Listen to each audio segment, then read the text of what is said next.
Welcome to Evolutionary Men. I'm your host, Jason Lang. Let's get started.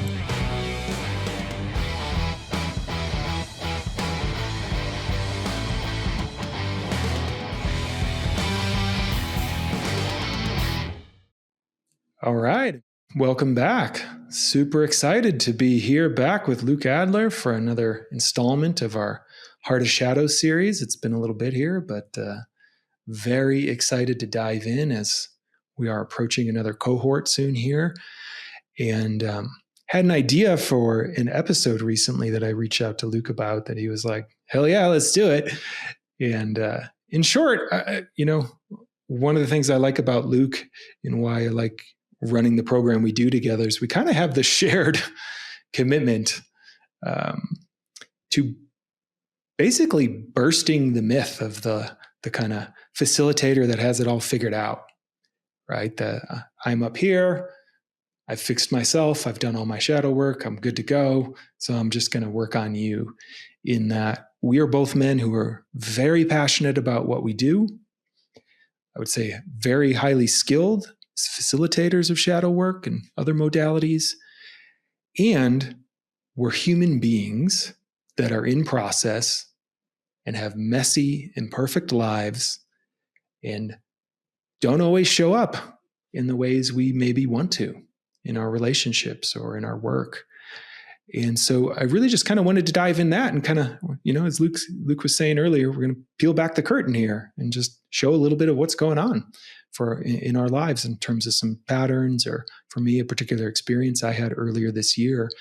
That was, 20 years into this work, basically for me, still a huge edge, like quivering in the seats, edge kind of stuff. So yeah, man, I'll just welcome you back here. And if you have anything you want to share along those lines. Thanks, Jason. Yeah, this is great. I mean, I love, and I have always loved calling myself out on the carpet as a style of teaching. And, I think maybe 15, 20 years ago when I was getting into my professional career in this world, I felt like, oh, we have to put on this air that we have it all together and really not be transparent about what's going on. And I think that's a huge disservice to people. And I still work with a lot of folks who think and project me onto a pedestal and think I've got it together as a business person and a father and a husband. And I'm this kind of perfect picture that all men should aspire to. And I cringe when I hear people say that, describe that, or even act towards me in a way that suggests they see me in that kind of light. And I'm really appreciative of one of our mentors who said, to teachers that act that way, that act as if they have attained the ultimate stages of enlightenment, of nirvikalpa samadhi. There's no thoughts in their mind, and their life flows perfectly, and it just moves with the river of consciousness, and everything manifests before them in this perfected way. And our teacher said to him, get out of the clouds and get into the mud with all of us, right? The real work is here on earth. It's painful. It's messy. You get knocked down and you have to pick yourself back up. And God, if that's true. And to be honest, I had to graduate to that work. I was someone who thought the goal was to be in bliss and joy all the time. And I had to get to a point where I could actually consider that there was this whole other part of the path that was messy and uncomfortable and oriented around feeling. So it's my opening salvo. The thing that I've been, the edge that's really up for me now is my daughters are 10 and 7, and they're very attentive and have been to me and my wife and our behavior and the way we model love for each other and how present we are with them. And I'm reminded when I look at particularly my 10-year-old, I remember paying very close attention to my parents at that age. And I could tell what they were feeling and if their thoughts, if their words matched up with what they were feeling. Because I was tuned in. A lot of kids are tuned in. They can feel the emotional environment in a family. My daughter's very intuitive. She's very empathic. And she calls us out. She calls me out. She calls Emily out when we're discordant, and she doesn't hold back at all because we have a family value to be self-expressed. Here's my stuff. I give, I serve at work, I serve others, and I love it. It's very fulfilling. And then, over time, I start to get worn down a bit. And then I come home from work and I don't have the energy for my kids, let alone my wife. I don't have the energy I want to have. And it's a cliche. It's embarrassing. I'm sitting there on the couch, or if I'm really exhausted, I'll go downstairs and watch TV. And, I might have 4, 6, maybe 8 more good years with my oldest daughter before she just doesn't want anything to do with me because she wants to be in her friend group. And it's heartbreaking for me to think like that I'm not going to have the energy and to have presence with them, and that they're going to go through their brief childhood, what remains, and not have memories of dad, and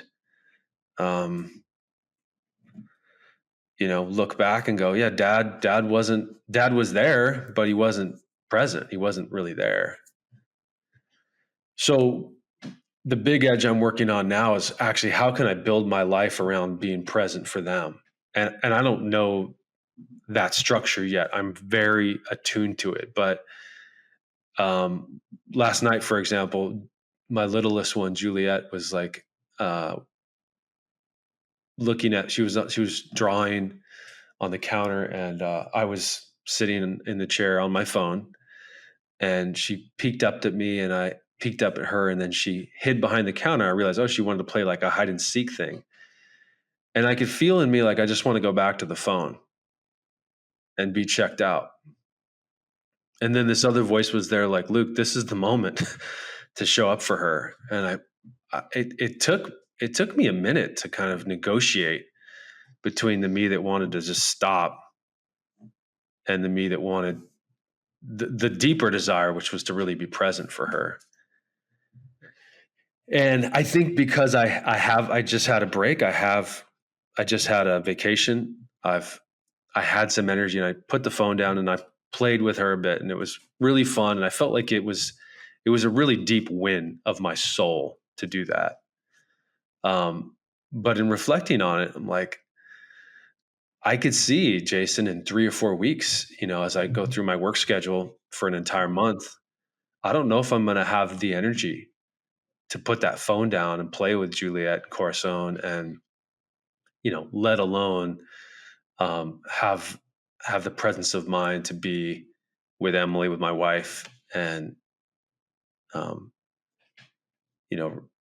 enjoy those relationships. So I'm touching a sensitive core in here, and maybe we can circle back to me and kind of dive in a little deeper. But I'll kind of pass it to you. And I know my versions of that. I mean, for me, part of the pain I have around that is the like that sense, particularly when I know it's happening and I see the active disengagement, and it's like, oh, I know I'm going to regret this in 10 years.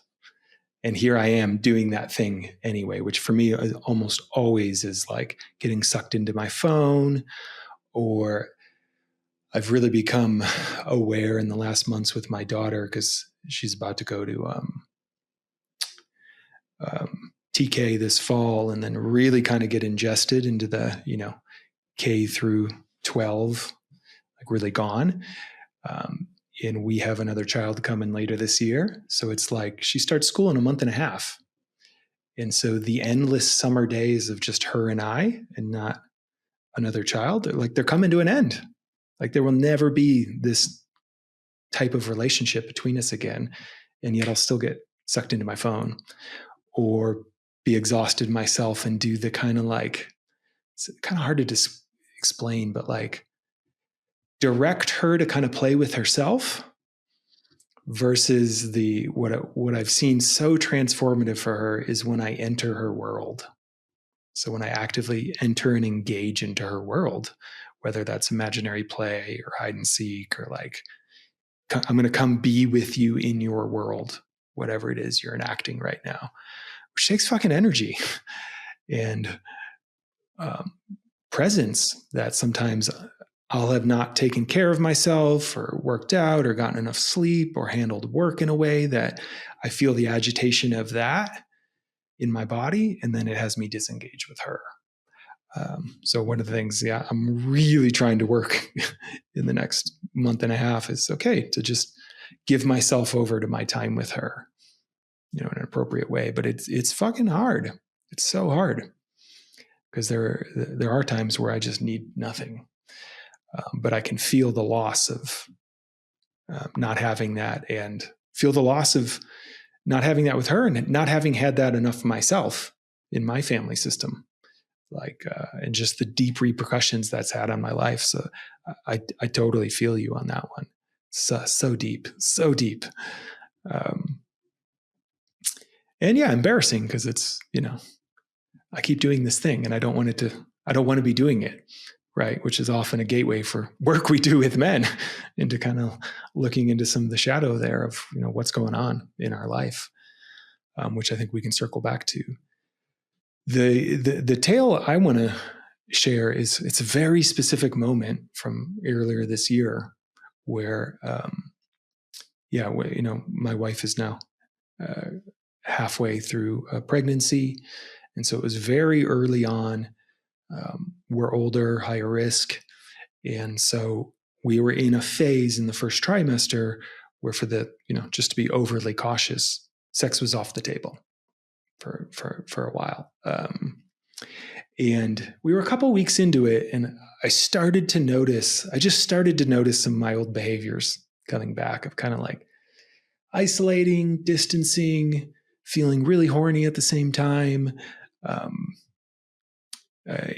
In other areas of my life, I was like, we were deep in a program. Like I just felt so on fire. I had so much energy coming through me and I didn't really have anywhere to put it with her in a sense. But so long and short of it is it's a weeknight after one of the group calls I led, and she had been going to bed super early because she was just exhausted and really wanting to play things safe. So we had this different experience where I'd come out of my evening calls and she wasn't available for connection, like even just, non-sexual. And there was some dumb TV show I was watching at the time. So I fired it up, and then there I go to my phone and I'm feeling a little randy, and boom, there I am just looking at porn, just have this intense amount of energy going through me.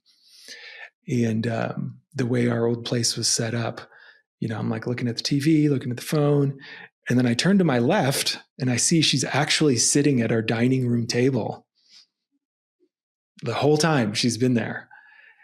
And it was an instantaneous, like my body went to this very young place where I got up, I walked across the room to grab a cup of water.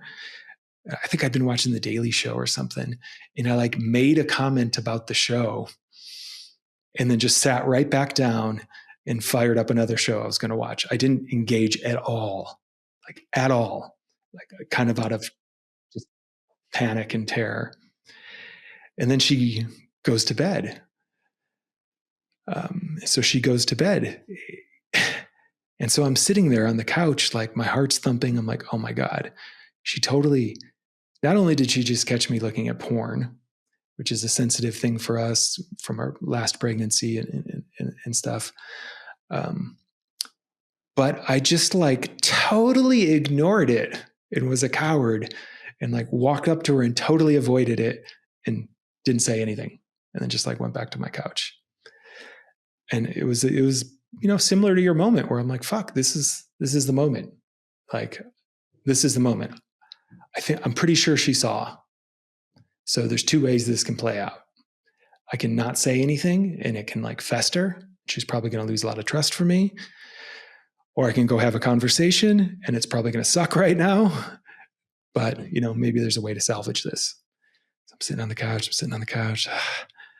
So I get up, I go into our bed. She's like basically asleep. And I wake her up. I'm like, hey, do you have a minute to talk? And she's like, yeah, why? And I'm like, so I was just looking at porn out on the couch. And she like sits up in bed. And long and short of it is she hadn't seen me. Like she didn't know what I was doing. But she's like, that's so interesting because I felt when you got up and walked over towards me, I was like, wow, this feels like a really young part of him right now. Like he feels really young right now. And she thought it was because, I don't know, I was about to watch a video game show after the Daily Show. And I just leaned in and, kind of talked about what my experience was. And it was so vulnerable. And in the past, she might have had some pretty strong reactions to it, but she just like was there with me in it. And we kind of ended up doing actually some pretty deep work. It was pretty wild where I identified part of my patterning of, I was a very late bloomer. I didn't have sex till my 20s, didn't really have any relationship experiences when I was young. So I basically went from nothing to full sex. There was no like phase of my life where it was like making out or petting or groping each other or the things you can do in between full intercourse. So for me, my nervous system had constructed this reality. Well, if intercourse isn't on the table, there's nothing on the table, right? Like there was no middle ground for connecting with erotic energy of any kind. And it was so intense to like surface this with her. And then, we actually constructed an evening later that week where we basically pretended like we were a high school boyfriend and girlfriend that couldn't have sex. And we're like watching a show and I was just kind of feeling her up on the couch and we were making out. And it was so fucking nourishing to me. Like I couldn't believe what it did for like my body mind and like relaxing this thing in me. And then she obviously loved it because we were just making out. So she was getting all this just touch and contact and oxytocin. But it was that kind of shadow moment of I saw this process of shame kick up in me and an unwillingness to kind of move towards that, which many times in my life I would just deny it or ignore it or lie or, go around it. But it was still an edge for me. Like that whole process came up instead of, and the other funny thing I forgot to mention was I had identified a couple of days earlier, like, I think I should have a conversation with her that I don't want this pregnancy to go the same as the last one where I go hypo around our sexuality because we can't have sex. Like I want some kind of eroticism to be online. And I was like, yeah, that'd be a really proactive, great conversation to lead. And then I never let it. I just totally like ignored it until that moment like confronted me with it. And then, we got there. But for me, it was a great example of, this kind of shadow material in my nervous system, this belief, this way of being, and this relationship to shame that I really had to come forward. And, I've been doing this work a long time. You and I have facilitated some deep, dark shit. And I was terrified to have this conversation. I mean, terrified of, oh my God, this is so awkward. What did I do? She's going to be so upset with me. I've totally betrayed her trust. And it ended up because I went towards it head on, actually not being a thing and creating a deep possibility for connection for us on the other side. When she was like, wow, I can see you have this need. How can we play with that? And it created this really fun role play for us that we're actually due to have again, I'm realizing. But yeah, that was one that I think I even forgot to share that with our group because so much was going on maybe a couple months ago. And it was just like, to me, that is the outcome of 20 years of work. It's not that the old patterns in my nervous system didn't come out. It's that I was able to take a different action. right? I was able to finally have a different response in this context I'd kind of been stuck in for a long time. And to me, that is what is possible in this work we do. And, it's not like it magically fixed it. Some of those patterns have come up again, and I'm going to have to reconfront them. This is part of my lifelong process, but it is getting better and easier. I think that's the other big win for me, is like, wow, that's something I would not have been able to do 4 years ago.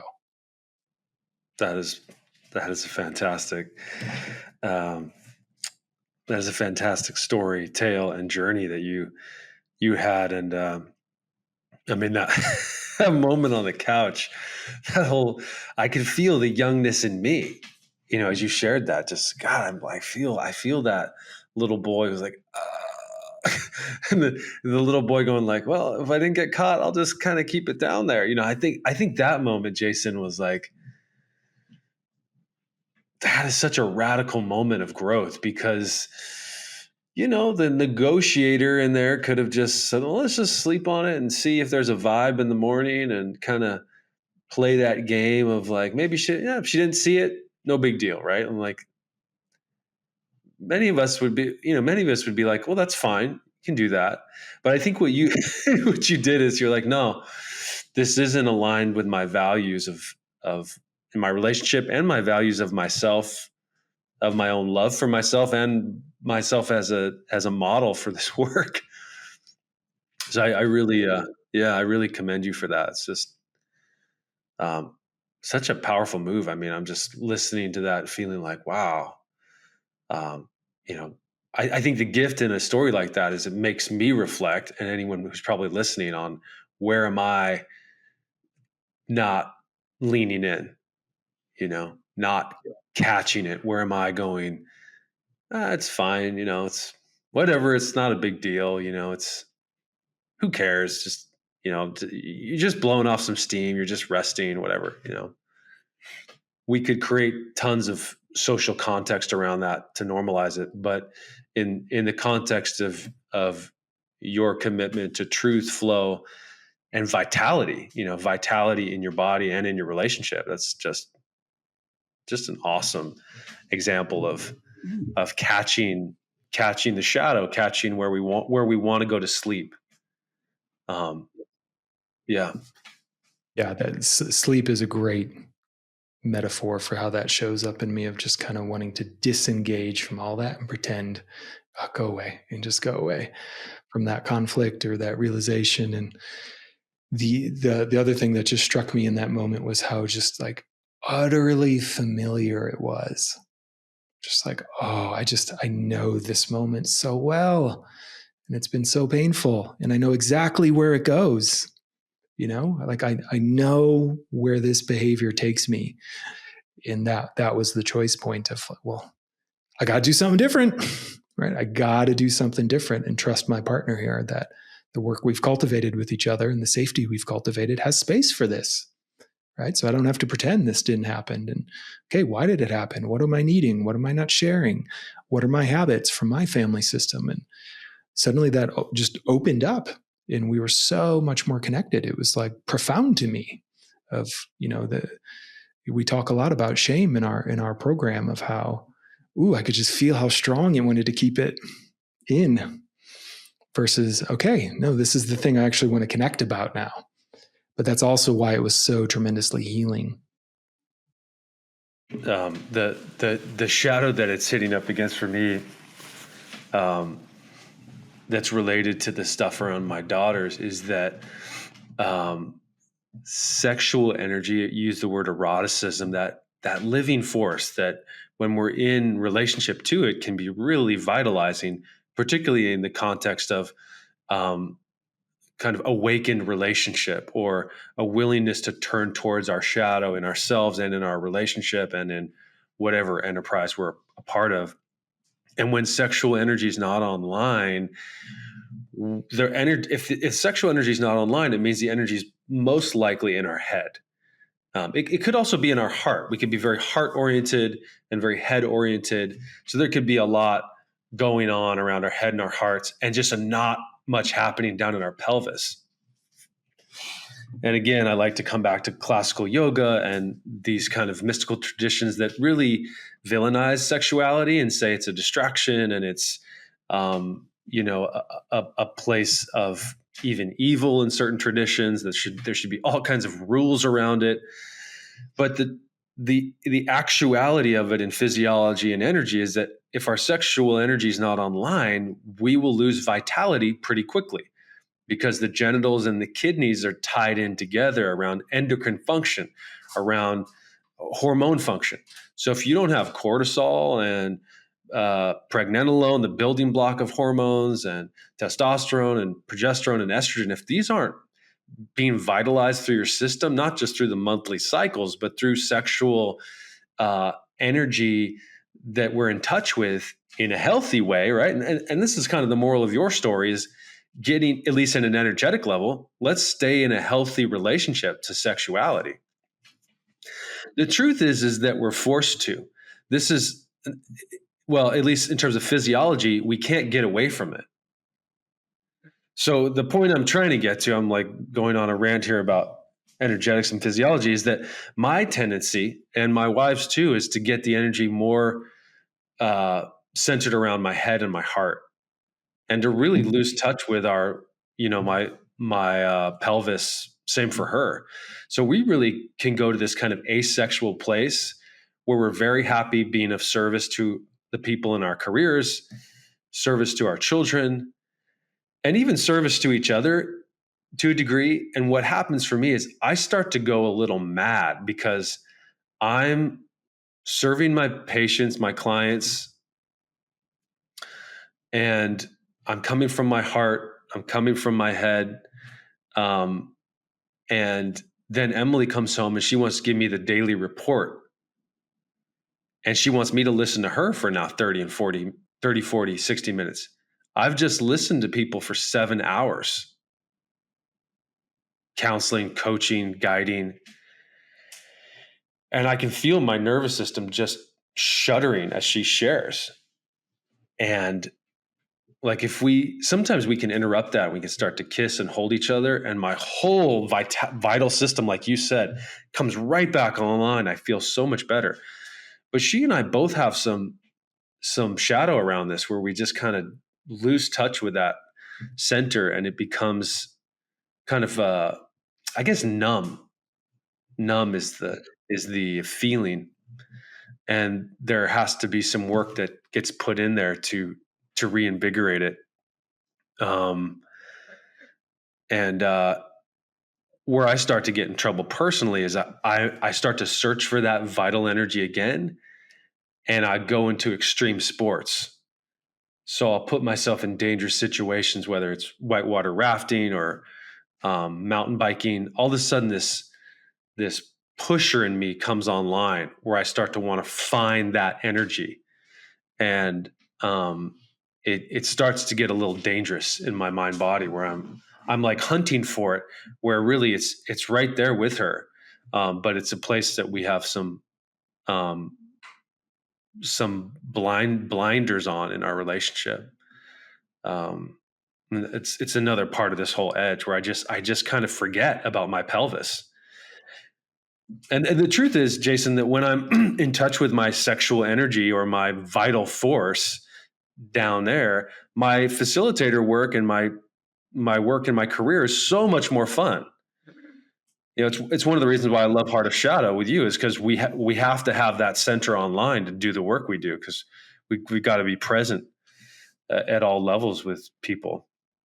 But I can feel that resonance in what you're sharing from this deeper perspective, that if you're not in touch with your sexual energy in a healthy form, you're going to get tired, and you're going to reach for porn, or you're going to reach for an extreme sport or sugar or something, because we have to feel, we crave that kind of living experience. Totally. I love how you frame that need for a sense of aliveness. So, right, when it ended up happening in that moment, when I leaned in and we had this like wild conversation, and we're talking about my history as a teenager, and it was radical in a sense, but I felt very alive. she felt there was more energy in her body and my body. And we were like here with each other of like, wow, this is like this moment is alive right now. It's not a routine. It's not a habit. It's the vital unknown in a sense. And we've been together for many years now. And here's something new, right? Here's a vital energy between us. And it struck me in another sense of I can actually feel how the cost, had I not brought that forward, I would have been holding that anxiety and shame and like distancing myself more from her the next day. And that would have been like that kind of stagnation in my body I would have been holding would have completely changed how I showed up with my daughter. And it would have completely changed how she experienced seeing us the next day or two. She'd see me being really distant from my partner, which teaches her all kinds of lessons that she's gonna, she's already in a lot of ways absorbed about what a relationship's supposed to look like, that I'm always mindful of. And that aliveness, that energy liberation that came on the other side, it allowed me to be more present for her. And it's so true. When Violet and I are online in that full capacity, I have so much more energy to be present for Ruby. Like it's connecting for me in a way where I'm like, wow, there's actually more fire in the system because it's not all just being generated from my head or my heart. I'm actually allowing it to circulate up, and it kind of powers my ability to be present for her. But when I neglect that and I go hypo, like to me, totally, I dissociate in that same way. I have so much less capacity to be present for her and for Violet in my life. So yeah, it's cool to kind of feel these connections and realize just how important that is, and how, at least in my life, how utterly lacking sexually connected models of parenthood have been for me. Of like, wow, these are responsible parents, and it's totally clear they're still boning. Like you can feel the connection. It's not something I've witnessed a lot in the world, and just, I think because it is rare and it is hard and it takes a real devotion to this deeper aliveness that I think you just evoked. I mean, you're kind of hitting this like pay dirt shadow wound that I think probably many, many people have. Like you said, clearly we haven't had models for this. That's in a large part why we're not aware of it. But is it just habit, Jason? Is it just hardwiring? You think that we just forget about our sexual vitality, that we're so focused on being of service, or we're focused on making it in the world that, I mean, obviously that all makes sense in terms of fight or flight nervous systems and nourishing nervous systems. But here we are calling ourselves out on the carpet on this podcast. And now I feel like I'm really confronting this. Like if this is an edge for us, which means it's an edge for lots of people, and I know it is,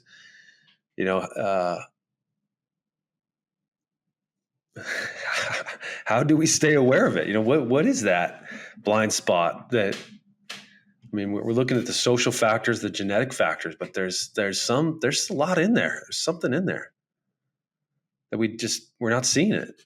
For me, if I'm not doing practices that regulate my nervous system, it shows up in my family.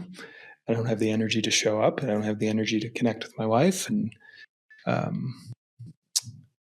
there's just I think there's also just a commitment to keep reminding ourselves of in our partnership. This is a value.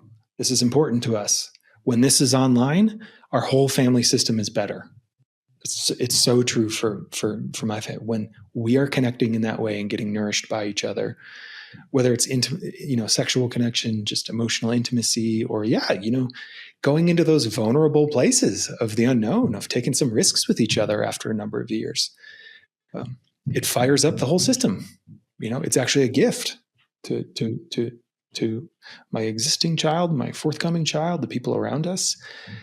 But it takes real commitment, because it's so easy to go into autopilot, and particularly when we're tired, which is there any issue that plagues more men into a adult and elderhood than just energy management and availability. I want to, but I'm just too exhausted. I just need to go offline. That so many guys I know experience that, including myself. And we think the phone, the tuning out is restorative, but it's not actually restorative. Right? I think that's the trick. Like, I never feel better after making that choice. I never feel better. It's these things that evoke aliveness, which means, being in contact with that sexual energy, that flow, that creative life force, that pumps through all of us, and being willing to acknowledge it and prioritize it. I think that's, an important thing, that it has to be a priority. And there's all kinds of reasons. Family of origin, culture, that we don't, we're taught not to. And we're having to shake all that free in some pretty profound ways. But all of this work, I think we're pointing to in the Heart of Shadow, is whether you do it or not, at least you have a choice, right? Like, do I have the choice in that moment to engage or not? Previous points in my life, I didn't have the choice. I didn't have the skills. I didn't have the tools. I didn't have the resiliency in myself to like dive in and have that conversation and know, oh shit, if this goes sideways, I got Luke, I got my boys. I can call guys up and get some support and help work my way through this. And when, having that now emboldens me to take some of these risks and realize, like, oh yeah, okay, cool. I don't get to be done. Don't get to be done with any of this work. It's going to continually show up, particularly in, long-term relationships and family, which is, why it's such a profound engine for growth, and part of why I'm in it in the first place. That sometimes I have to remind myself, and just, get married and have a kid, It's like, I was pretty clear, like, there's a deeper version of myself on the other side of engaging with this. It's not the case for everyone, but for me, I was pretty clear. I was like, I could live in my little kind of bachelor insulated bubble for the rest of my life without, really getting into some of this deep stuff that I know relationship and committing to someone and then having a kid is going to bring up. Because there's no, there's obviously there's an escape valve in the meta sense of exiting, but there's really no escape valve, because whatever I try to escape by leaving this relationship is going to show the fuck up right in my next one. So it's like, okay, might as well deal with what's here. We're hitting this kind of blind spot in humanity around healthy sexual energy, and how when that's not online, a significant part of our being is not online. And, it hits up against massive levels of socialization around sex, sexuality, the purpose of sex. I mean, one of the things I've been contemplating the last 3 months is all of those drivers, like particularly drivers around porn or drivers around like an attractive woman. At some level, it's a baseline biological driver to just want to procreate, to just want to, the body wants to perpetuate the species. And then we add on all this meaning to it around power and prestige and self-worth. And that's all the meaning making of the mind wanting to put significance around it. But at a base level, our bodies are just looking for something attractive to genetically reproduce and keep this species going. And then we kind of, have all of these conversations about sex and sexuality and sex culture. But at a primal level, that's all that we're here to do in terms of biology. Now, here you and I come along, and the spirit of transformation comes along and says, wait a second, we're here for more than that. We're here to grow and to heal and to evolve as beings, as souls inside of these bodies. Then the conversation becomes much more dynamic. We're looking at what we're attracted to, why we're attracted to it, how having sexual vitality flow through us is this wellspring of energy that can continue to serve us. And so there is this really, there's a vast invitation for us to keep exploring this. And I think I can tell this is a place where, you and I will be likely making some very specific offerings, although we do that in Heart of Shadow. We work on this quite a bit. But even outside of that, I could see us making more specific offerings on this topic as a live evolutionary edge, in the work, because this really is the driver of polarity between masculine and feminine, and there's so much shadow in it, um, historical shadow in it that keeps us kind of bound up and confused, and then not making that big courageous move that you made, that says, you know what, I have the consciousness and the skill to have this conversation, and I'm going to do it, as opposed to the shadow experience of this, which I want to offer a phrase here. When we're shadowed around our relationship, and definitely around sexuality, we start to make choices that feel and look like a Hollywood movie.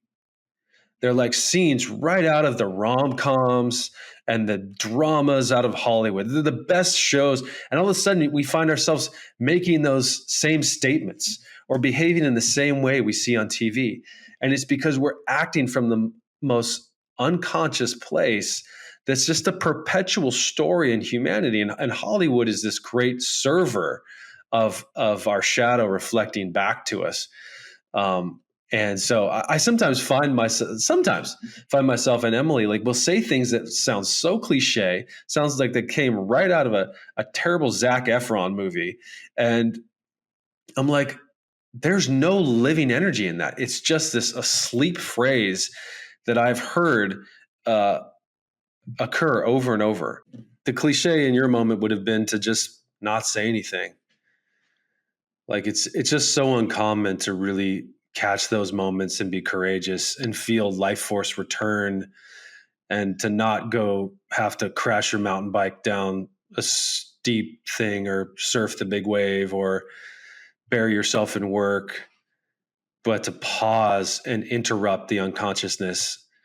That's the big move that we're offering in Heart of Shadow: is catch yourself, see that you have a choice, try to make the courageous choice, and if you don't, at least you can bookmark it and go, yeah, okay, I'm gonna work on this, bring it to my men. Let's keep fighting for freedom. Beautifully put. Yeah, we wanted to kind of pull the curtain back here to show you that we're still involved in this process, right? We are men who are actively engaged with figuring out our own shadows so we can show up in the ways we want in life. And it's always vulnerable. And sometimes we're hard on ourselves, and sometimes we get disappointed in ourselves, but you just keep moving forward.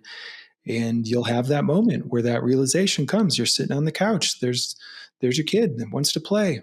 Oh, I could fall asleep here, or I can stretch into something. Or I could have that conversation that I didn't want to have. And it's more generative on the other side. It's definitely what we've seen in this work, is there's a lot of energy inside of you that shadow work can really unleash. And so as we close things out here, Luke and I are currently running 2 cohorts of this program a year.